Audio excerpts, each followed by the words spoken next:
ഏതൊരു ബന്ധവും നിലനിർത്തുന്ന പശ എന്ന് പറയുന്നത് ശരിക്കും കാരുണ്യമാണ്. കാരുണ്യം എന്ന് പറഞ്ഞാൽ എന്താ? നമ്മുടെ കൂടെ ജീവിക്കുന്ന മനുഷ്യന് ഓരോ സമയത്ത് ഓരോ തരത്തിലുള്ള മനസ്സിന്റെ മാറ്റങ്ങൾ ഉണ്ടാവും. അതെല്ലാ മനുഷ്യനും ഉണ്ടാവും. ഒരാളും എല്ലാ സമയത്തും ഒരുപോലെ ആവില്ല.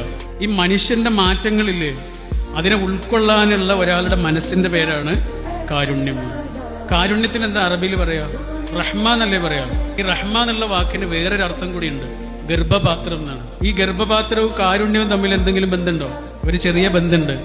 ഗർഭപാത്രം എന്ന് പറഞ്ഞാൽ 3-4 സെന്റിമീറ്റർ മാത്രം വലുപ്പമുള്ള ഒരു ചെറിയ പാത്രമാണ്. ഒരു ചെറിയ കുഞ്ഞായി ജനിക്കുന്നത് മുതൽ ഉള്ള ഒരു പെൺകുട്ടിയുടെ ഉള്ളിലെ ചെറിയൊരു അറയാണ്. 3-4 സെന്റിമീറ്ററേ ഉള്ളൂ. ആ 3-4 സെന്റിമീറ്റർ മാത്രം വലുപ്പമുള്ള ചെറിയ അറയാണ് 3-4 കിലോ വലുപ്പമുള്ള ഒരു കുട്ടിക്ക് വേണ്ടിയിട്ട് സ്വയം വികസിക്കുന്നത്. കാരുണ്യം എന്ന് പറഞ്ഞാൽ എന്താ? ഒരാളുടെ മനസ്സ് വലുതാകുന്നതിന്റെ പേരാണ്. നമ്മുടെ കൂടെ ജീവിക്കുന്ന ഒരു മനുഷ്യന് എല്ലാതരം മാറ്റങ്ങളും ഉണ്ടാവും. ആണാണെങ്കിലും പെണ്ണാണെങ്കിലും ഉണ്ടാവും.